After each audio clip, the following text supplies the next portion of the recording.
নমস্কার বন্ধুরা, অর্চনাস কিচেনে সবাইকে স্বাগত। আশা করি সুস্থ আছো ও ভালো আছো। আজকের রেসিপি বিউলির ডাল বা কলাইয়ের ডাল। আমি কিভাবে বানাই সেটাই তোমাদের সাথে শেয়ার করব। বিউলির ডালের জন্য লাগছে বিউলির ডাল, তেজপাতা, আদা, মৌরি, হলুদ, শুকনো লঙ্কা, কাঁচা লঙ্কা, সরিষার তেল, লবণ। বিউলির ডালটাকে আমি ড্রাই রোস্ট করে নেব। তার জন্য নিয়েছি বিউলির ডাল। এটাকে আমি কড়ার মধ্যে দিয়ে দিলাম। অল্প আছে ড্রাই রোস্ট করে নেব। এর ফলে একটা সুন্দর গন্ধ বেরিয়ে আসবে, খেতেও সুস্বাদু হবে, আর হরহরে ভাবটা থাকবে না। তোমরাও এইভাবে করে দেখতে পারো। দেখো আমার ভাজা হয়ে গেছে। এবার অন্য একটি পাত্রে ঢেলে নেব। ড্রাই রোস্ট করা বিউলির ডালটা একটা বাটির মধ্যে ঢেলে দিলাম। ডালের মধ্যে জল দিয়ে ডালটাকে ভালো করে ধুয়ে নেব।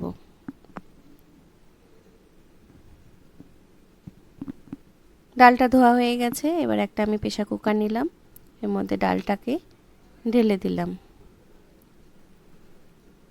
দিয়ে দিলাম পরিমাণ মতো জল,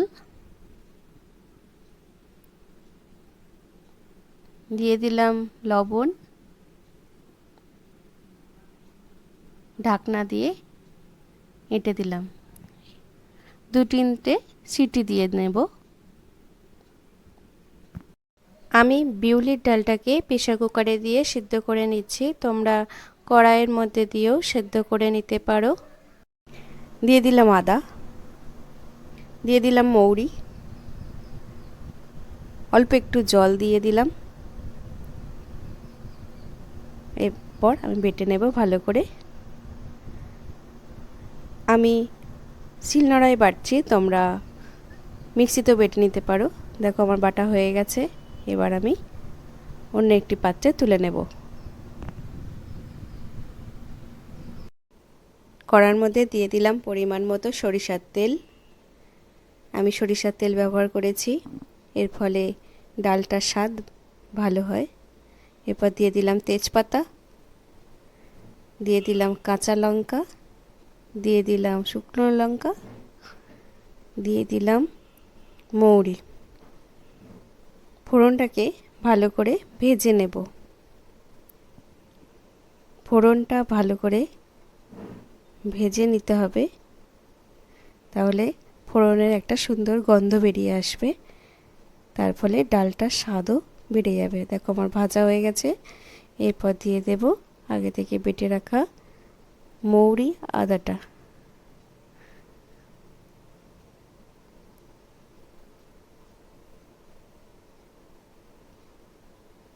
এরপর দিয়ে দেব হলুদ গুঁড়ো। আমি এখানে হলুদ গুঁড়ো দিয়েছি, তোমরা হলুদ গুঁড়ো নাও দিতে পারো।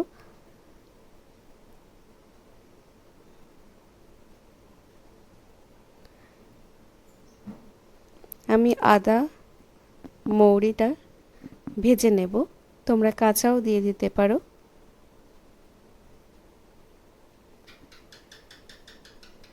মশলা থেকে সুন্দর একটা গন্ধ বেরিয়ে আসলে দিয়ে দেব আগে থেকে সিদ্ধ করে রাখা ডাল। ডালটা এইরকম সিদ্ধ করবে, না হলে হরহরে ভাবটা চলে আসবে।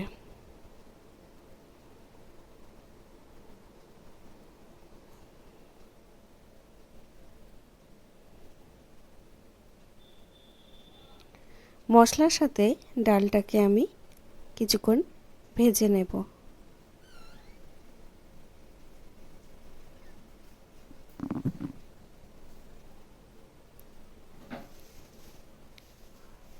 এরপর দিয়ে দেব পরিমাণ মতো জল। যে যেমন ডাল খেতে পছন্দ করো সেই অনুযায়ী জলটা দেবে তোমরা।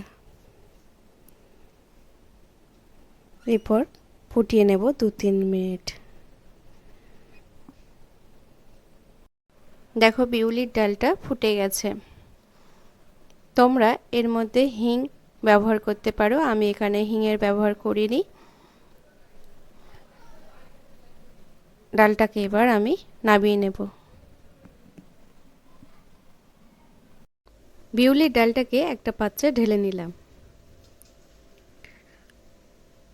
গরম ভাতের সাথে বিউলির ডাল ও আলু পোস্ত খেতে খুব ভালো লাগে।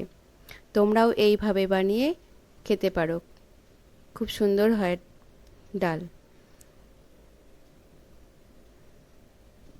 এই ভিডিওটা ভালো লাগলে লাইক করে দিও, শেয়ার করে দিও, সাবস্ক্রাইব করে দিও, পাশে থেকো, সুস্থ থেকো, সবাইকে ভালো রেখো।